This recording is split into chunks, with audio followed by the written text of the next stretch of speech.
Mis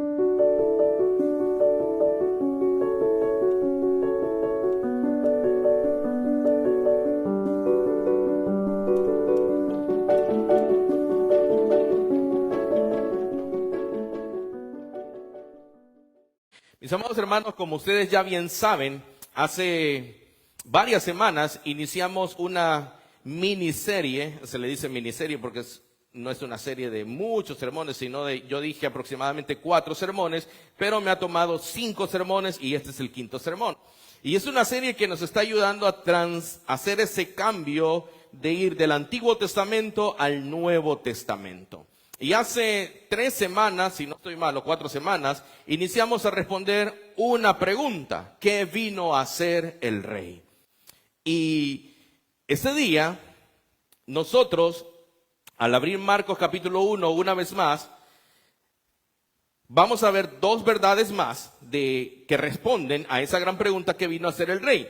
Y nosotros hemos visto, y de hecho por eso el hermano Gerson leía desde el versículo 21 hasta el 39, pero del 21 al 28 nosotros ya los estudiamos. Por lo tanto, vamos a estar en los versículos 29 hasta el versículo 39 en esta mañana. Pero para recordar un poco lo que ya hemos visto, hermanos, nosotros en primer lugar contemplamos a un rey que enseña con autoridad. ¿A qué vino el rey? La respuesta primera que dimos es que él vino a enseñar con autoridad. Y su palabra no era como la de los escribas y fariseos, no era simplemente una explicación de religión más, una explicación de teología, de doctrina más. No, cuando Cristo hablaba con tal autoridad que era la misma autoridad de Dios, porque Cristo es Dios. Su voz, cuando él hablaba, confrontaba, su voz revelaba, traía a la luz lo oscuro y exigía de parte de aquellos que le escuchan una respuesta. Así que el reino de Dios comenzaba a manifestarse allí donde su palabra era escuchada y su palabra era obedecida. Pero no solamente nos quedamos ahí, sino que vimos también un segundo punto y vimos que el rey vino a vencer el poder del mal. ¿A qué vino el rey, hermanos? A vencer el poder del mal. Y es el pasaje que hemos leído, que en la sinagoga, cuando Jesucristo estaba enseñando delante de todos, un espíritu inmundo reconoció inmediatamente quién era ese que estaba allí parado enfrente de él. Y Jesús, como bien lo leímos en una sola palabra, mostró su autoridad delante de este espíritu. En el versículo 23 nosotros leemos las palabras de Jesús. Y Jesús le reprendió diciendo: cállate y sal de él. ¿Y qué hizo el espíritu inmundo? ¿Se puso a pelear con Jesús? No, ¿qué sigue diciendo? Y el espíritu inmundo, sacudiéndole con violencia y clamando a gran voz, salió de él. Aunque se retorciera como gusano, tuvo que salir, tuvo que obedecer a la voz del Señor. Y esos dos puntos primeros nos dejaron con una maravillosa, preciosa verdad. ¿Y cuál es esa verdad? Que Cristo tiene autoridad absoluta. Su autoridad es completa. No hay nada ni nadie que se pueda sostener de pie delante de la autoridad de nuestro Señor Jesucristo.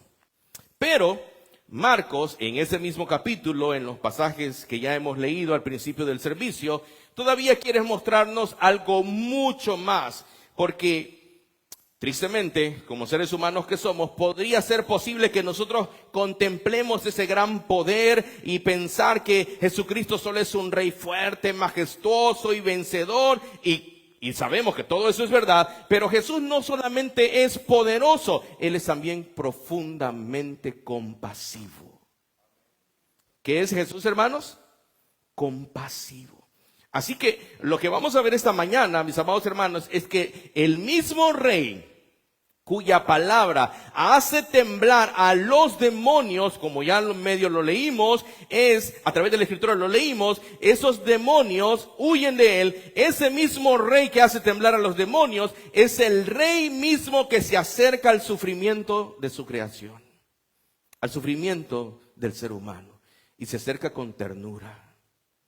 El mismo Cristo que confronta a sus enemigos también observa el quebranto en su pueblo.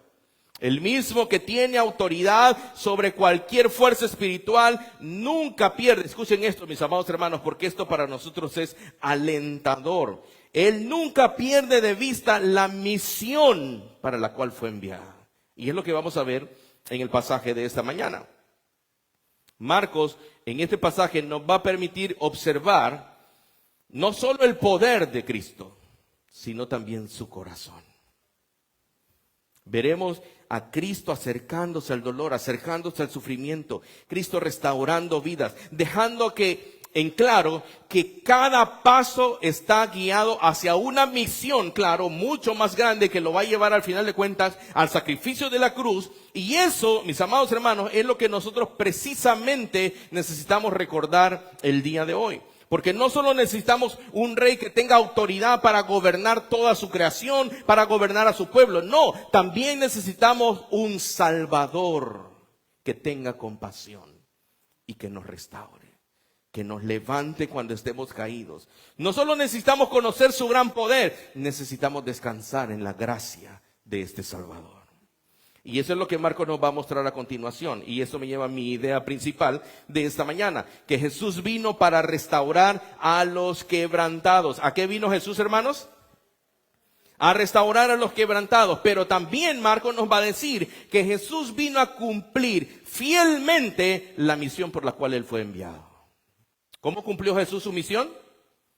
Fielmente. Así que mi objetivo esta mañana, mis amados hermanos, que cuando nosotros a través del sermón contemplemos la compasión, que a través de la explicación del pasaje veamos la fidelidad de Cristo, encontremos descanso en Él.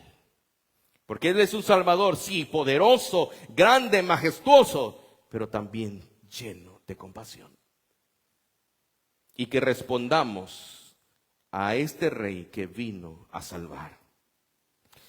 Y una vez más, hermanos, solo a manera de recordatorio, en la ocasión anterior, en el versículo 21 y 22, vimos el primer punto que responde a esa gran pregunta: ¿qué vino a hacer el rey? El rey vino a enseñar con autoridad. Y en los versículos 23 hasta el 28, el segundo punto que tocábamos en esa ocasión, es que el rey vino a vencer el poder del mal.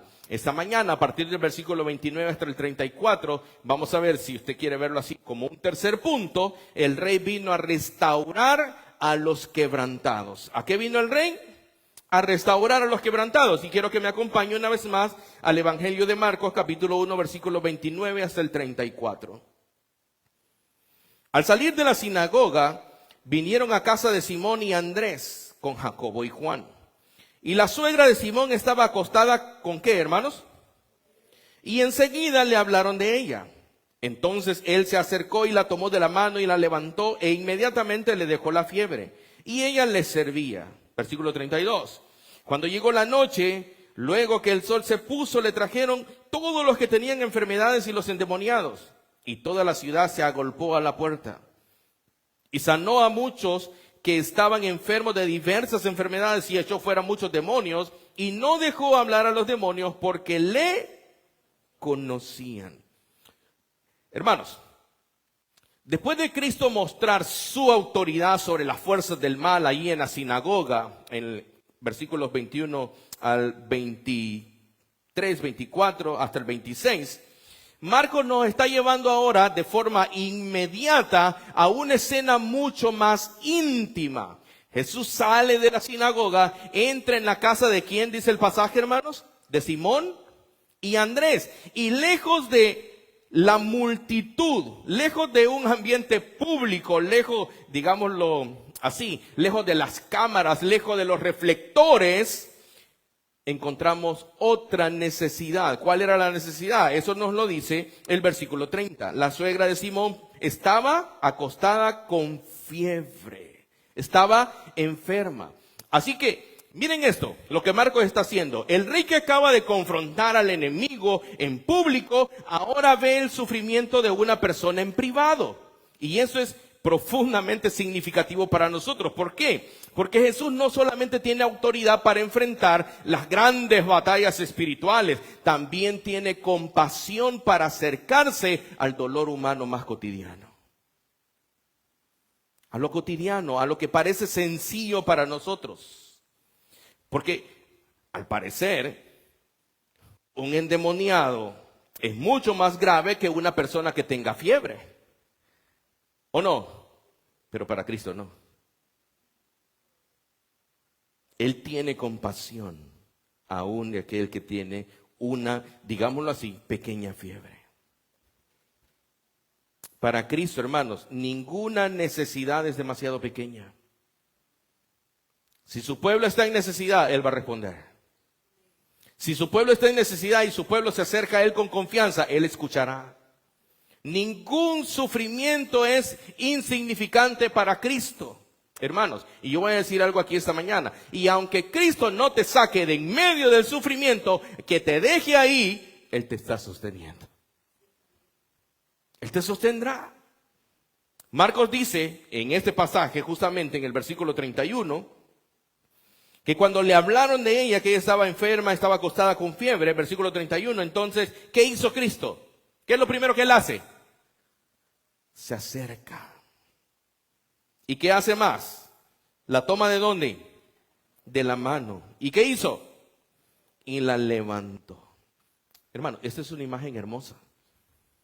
Porque el rey, aquel que había sido anunciado por miles de años desde el Antiguo Testamento, aquel que fue anunciado por Juan ya en el Nuevo Testamento, pero como el último de los profetas, aquel del cual se había profetizado muchas cosas, aquel sobre el cual se cumplieron todas esas profecías, aquel sobre el cual estaba la misma imagen de Dios implantada, la plenitud de la imagen de Dios en él, se acerca a una mujer enferma, la toma de la mano y la levanta.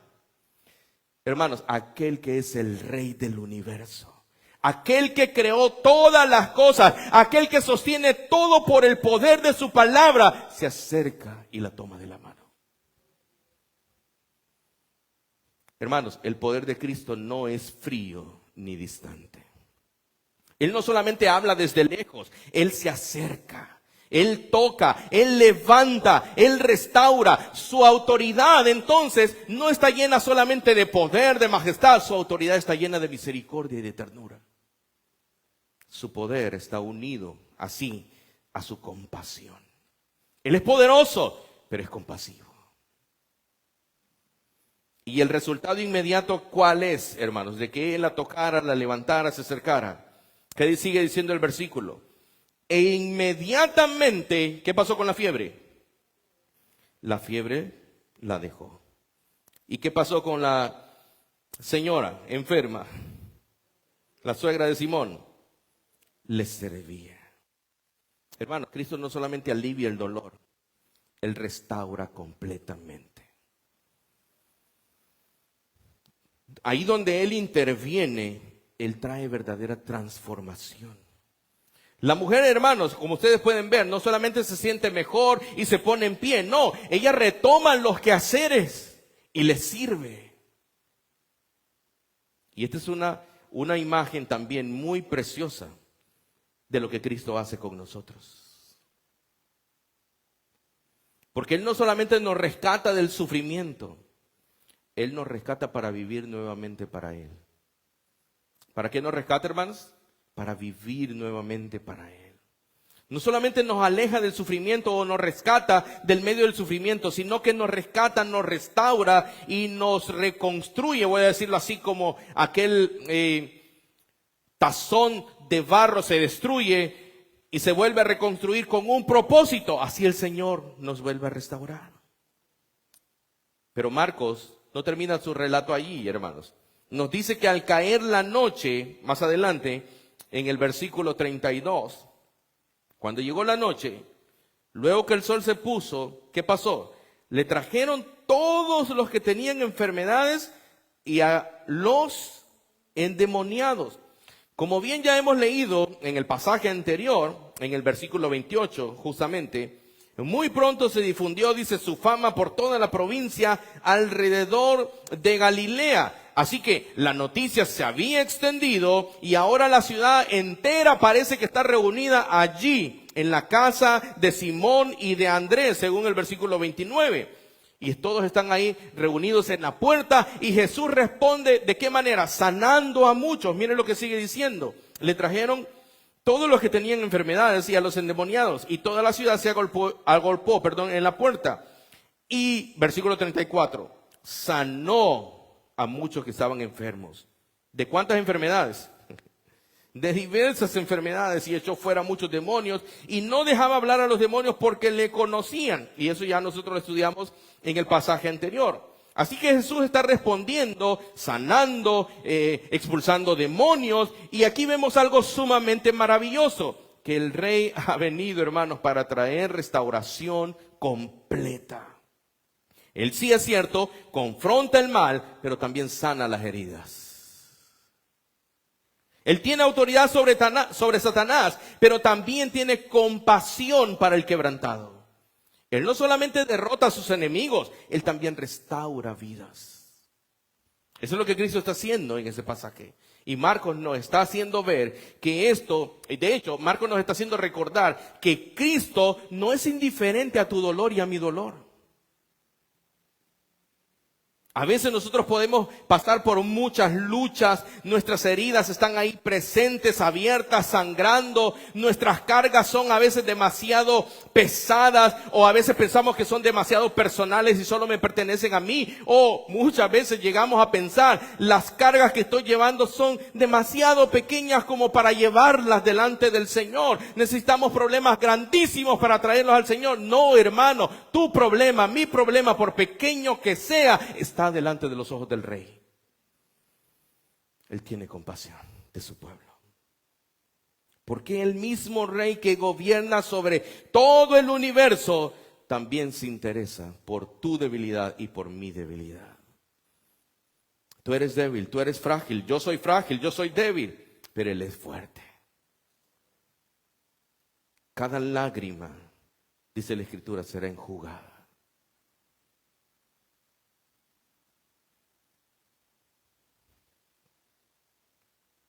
Nuestras cargas más profundas, no las llevamos solos.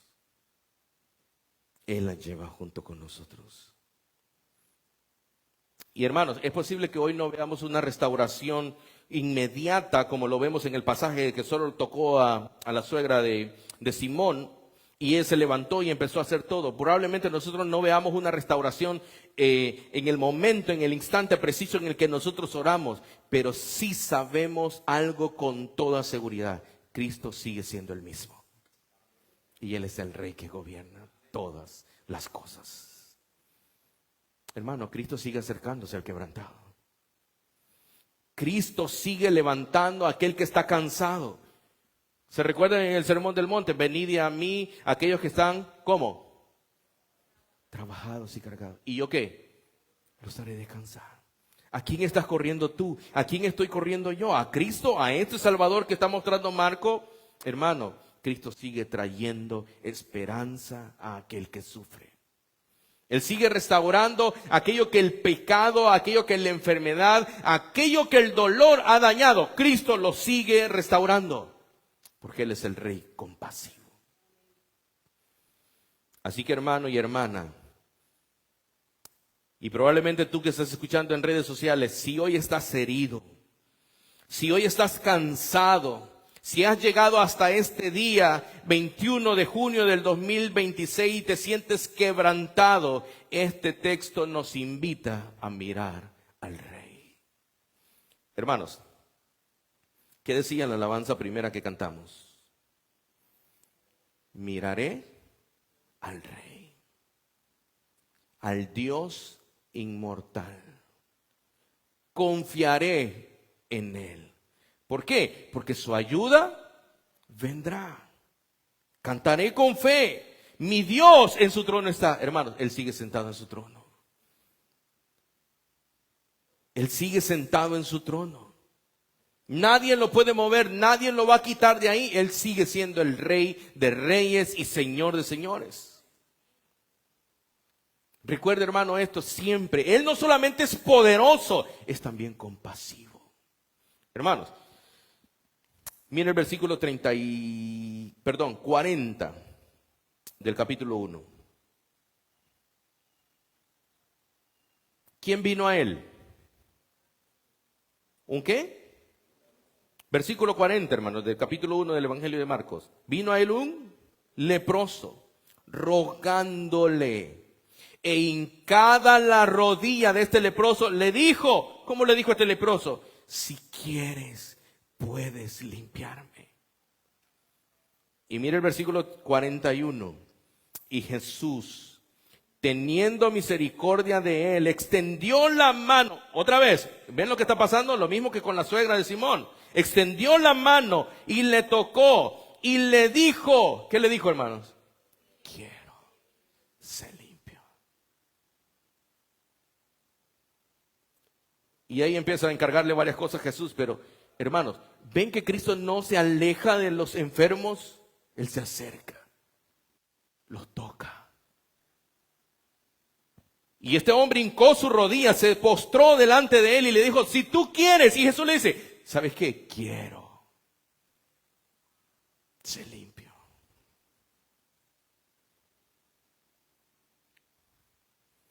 Hermanos, el rey no ha venido solo para mostrar su poder y su majestad. Él vino para tocar, restaurar a aquellos que reconocen su gran necesidad. ¿Tú reconoces tu necesidad? Esa es la pregunta. ¿Reconoces tu necesidad del Salvador? Si tú reconoces la necesidad del Salvador como este leproso que hincando su rodilla se postra delante de él y le dice, si quieres puedes limpiarme. Jesús, teniendo misericordia, teniendo compasión, le dice, quiero ser limpio. Hermano, donde Cristo entra, la restauración comienza.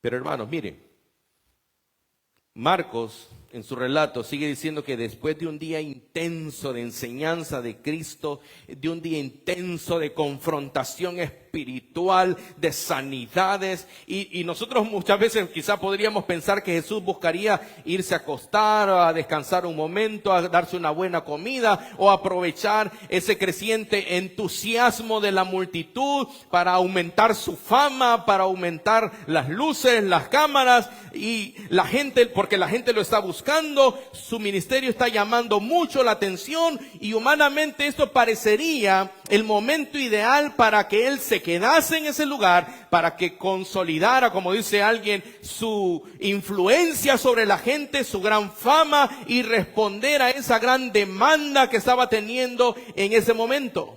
Pero mire lo que sigue diciendo el Evangelio de Marcos. Sanó a muchos, versículo 34. Sanó a muchos que estaban enfermos de diversas enfermedades y echó fuera muchos demonios. Y no dejaba hablar a los demonios porque le conocían. Versículo 35. Levantándose muy de mañana, siendo aún muy oscuro, salió y se fue a un lugar desierto. ¿Y qué hacía, hermanos? Y allí oraba.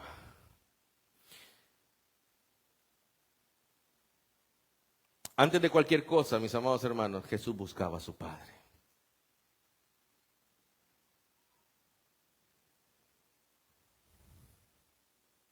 Y el día anterior no había estado nada fácil. Enseñando, sanando, expulsando demonios. Y ustedes mismos lo acabamos de leer en el pasaje. Toda la ciudad se había agolpado, estaba ahí en la casa de Simón y Andrés, escuchando, tratando de que Cristo les sanara a un enfermo, que Cristo, les hiciera algo. Ese día no fue fácil. Y el siguiente día Cristo se levantó muy temprano, en la mañana. ¿Y qué hacía?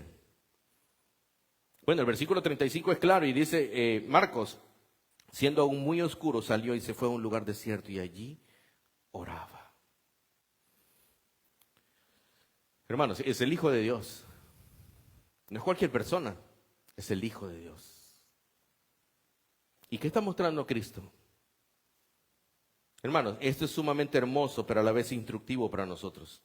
El Hijo de Dios, aquel que es completamente obediente, aquel que es perfectamente consciente de su misión, no vive movido, hermanos, por las presiones de la multitud. ni por las expectativas humanas, ni por ganar fama, ni por ser conocido, ni porque todos vengan a Él acudiendo en ayuda. No, Él vive en comunión constante con su Padre. Como bien vimos, en medio de mucha actividad, Él se aparta a orar.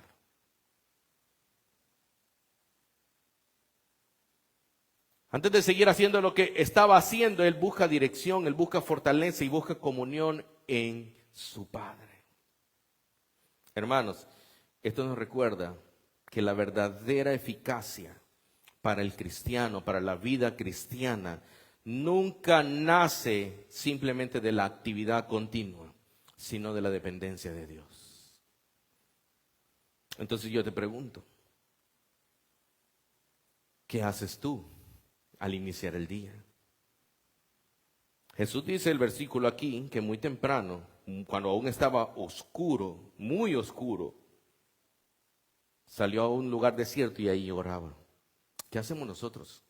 No, hasta que suene la alarma.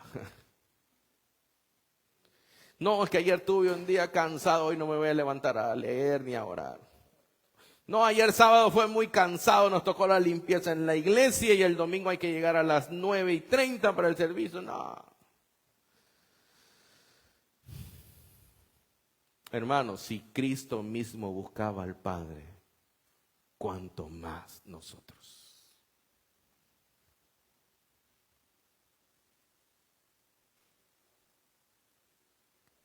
Hermano, y una vez más, no es cualquiera, es el rey que tiene toda autoridad sobre su creación, pero él sigue teniendo total dependencia de su Padre. Su poder nunca está desconectado de la comunión con el Padre. Jesús buscaba al Padre en oración. Pero mire lo que dicen los versículos 36 y 37. Y le buscó Simón y los que con él estaban. Y hallándole, le dijeron, ¿qué le dijeron? Todos te buscan. Como quien dice, estás despreciando allá, estás llamando la atención, la gente se puede molestar y te pueden rechazar después, hermano. Humanamente hablando, eso puede sonar a éxito. Las multitudes quieren escuchar más, quieren recibir más. La popularidad de Cristo está creciendo. La oportunidad adecuada y correcta parece clara en este momento. Todos te buscan.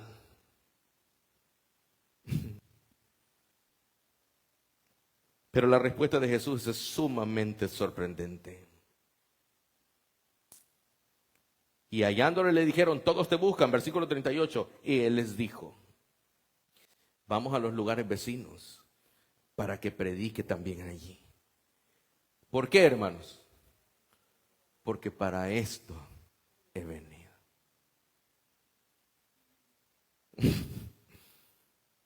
Increíble.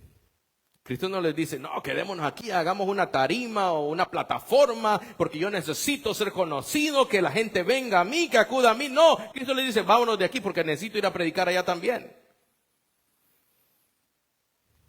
Y esto, mis amados hermanos, básicamente es el corazón de este pasaje. Jesús tiene absoluta claridad de cuál es su misión. Él no va a permitir que la popularidad, la fama, le cambie la dirección, le cambie su misión. Él no va a dejar desviarse a través de la aprobación de la humanidad que clama y todos lo buscan, como le dicen ahí los discípulos. Él no vino, hermanos, simplemente para sanar enfermos, aunque lo hace. Él no vino únicamente para expulsar demonios, aunque ya vimos que tiene autoridad sobre ellos. No vino solo para impresionar con muchos milagros. Hermanos, amados de la iglesia del Señor, Hechos 2:42. Cristo vino a cumplir una misión específica dada por el Padre. Y en esa misión está incluida el anunciar el evangelio del reino a todas partes.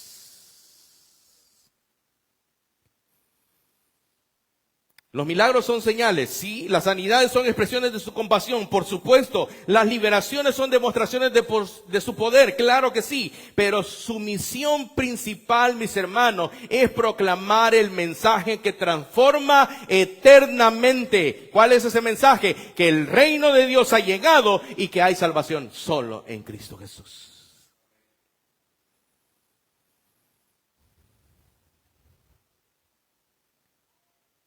Ese es el propósito, esa es la misión de Cristo. Y esto es importante, hermanos, porque nos ayuda a entender correctamente a Cristo. No debemos buscar solo lo que Él puede hacer por nosotros, debemos escuchar lo que Él vino a decirnos. Voy a repetir eso. Porque no debemos, mis amados hermanos, nosotros buscar a Cristo solo por lo que Él puede hacer por nosotros. Debemos escuchar lo que Él vino a decir. Su misión no es simplemente mejorar nuestras circunstancias temporales. Su misión es reconciliarnos con Dios, reconciliarnos con el Padre. Porque tu relación y mi relación con el Padre estaba rota. ¿Y cómo? ¿Por qué estaba rota, hermano? Adán y Eva en el principio. Ya lo explicó el hermano Gerson y yo no lo voy a explicar más. Su misión es reconciliarnos con Dios. La misión de Cristo es rescatar nuestras almas y conducirnos a la verdadera vida bajo su reino. Muchos dicen estar vivos, pero están muertos. Tristemente. Muchas personas dicen, no, que yo estoy más vivo que nunca. Está más muerto que nunca, mejor dicho. Y por cierto, no estoy aludiendo al título del libro de John Piper.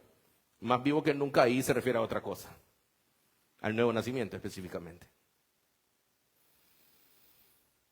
Hermanos, y aquí encontramos nosotros una aplicación para nosotros. Vivimos en un mundo que está completamente distraído. Incluso muchos de nosotros como creyentes vivimos distraídos. Perdemos de vista lo que es importante, lo que es relevante, lo que es esencial. Mis amados hermanos, podemos enfocarnos tanto en lo terrenal que olvidamos lo celestial. Podemos enfocarnos tanto, mis amados hermanos, en aquello que para nosotros es urgente, pero nos olvidamos de lo que es urgente para el Señor. Nos enfocamos tanto, hermanos, en lo temporal que olvidamos lo eterno. Y la gran pregunta es, si esta vida tiene un límite aquí en la tierra, pero la eternidad, como bien lo dice esa palabra, es eternidad, ¿por qué nos preocupamos más por lo terrenal? Hermano, y yo no estoy diciendo, no quiero que me vayan a malentender, de que no hay momentos en que nos afligimos en ese mundo. Claro que sí. Pero podemos acudir a Cristo. Debemos correr a nuestro Salvador. Podemos buscar a Cristo, hermano, muchas veces solo por el alivio de nuestras vidas, por ayuda o por una respuesta inmediata que necesitamos y olvidar que Él vino principalmente a llamarnos a una relación restaurada con el Señor, con Dios.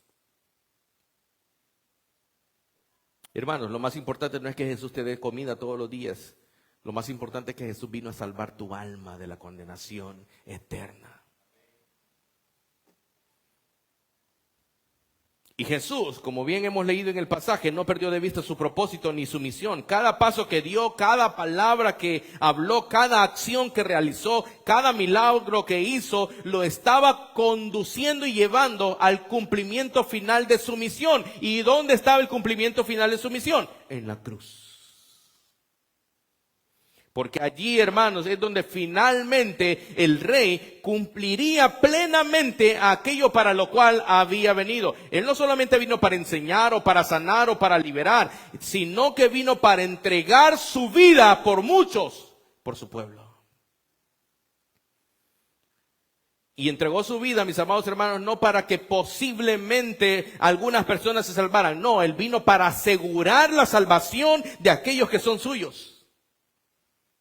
Hermanos, este es el rey que tú y yo seguimos. Este es el rey que tú y yo adoramos.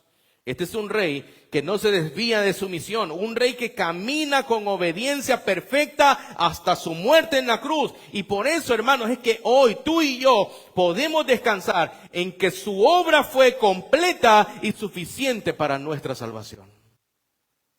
No hay otro nombre. No hay otra persona. No hay otro lugar. No hay otro personaje bíblico, digámoslo así, en el cual podamos nosotros ser salvos solamente en Cristo Jesús. Así que, hermanos, al contemplar nosotros esta parte del ministerio inicial de Jesús, Marcos nos permite ver algo profundamente hermoso. Nos acerca mucho más a este rey que ha venido. Mire, Cristo no solo es un rey con autoridad, como ya lo vimos, para hablar o para vencer las fuerzas del mal, sino que también es un rey que se acerca con compasión a aquel que está quebrantado. Ese mismo Cristo, hermanos, aquel cuya voz, cuyas manos toman a esa mujer enferma y le hablan y la levanta. Ese mismo rey que expulsa demonios inmundos también escucha el clamor de quienes sufren. Y sabe, Él no solo escucha, Él responde con misericordia. Hermanos, y esto debe de traer consuelo a nuestros corazones. Porque muchas veces tú y yo pensamos que Dios solo se interesa en las cosas grandes, en lo extraordinario, en las grandes batallas espirituales o en los grandes momentos que conocemos de la historia. No, mis amados hermanos, este pasaje, este mensaje del Evangelio de Marcos nos recuerda que Cristo también se interesa por tu dolor cotidiano. Cristo se interesa por tus cargas silenciosas. Cristo se interesa por tus heridas profundas que probablemente nadie más conoce. Él se interesa por tu dolor. ¿Estás cansado? ¿Estás herido? Tal vez estás llevando mucho tiempo y estás cargando mucha tristeza. Tal vez estás con mucho temor, con mucha debilidad, o tal vez tu corazón, tu fe ya se han agotado. Y este pasaje entonces nos invita a mirar una vez más a Cristo, a mirar al Rey que tiene toda autoridad, pero que también tiene compasión. Hermanos, Él sigue acercándose al quebrantado. Él sigue levantando al cansado. Él sigue trayendo esperanza al que reconoce su gran necesidad. Pero Marcos también nos muestra que Jesús nunca pierde de vista su misión. Mientras las multitudes lo buscaban, su fama crecía, Él se apartó para buscar a su Padre. Mientras otros podrían haberse dejado llevar por la popularidad, por el éxito, Cristo permanece enfocado en aquello para lo cual ha venido. Y en el versículo 38, Cristo dice: vamos a los lugares vecinos para que predique también allí, porque para esto he venido.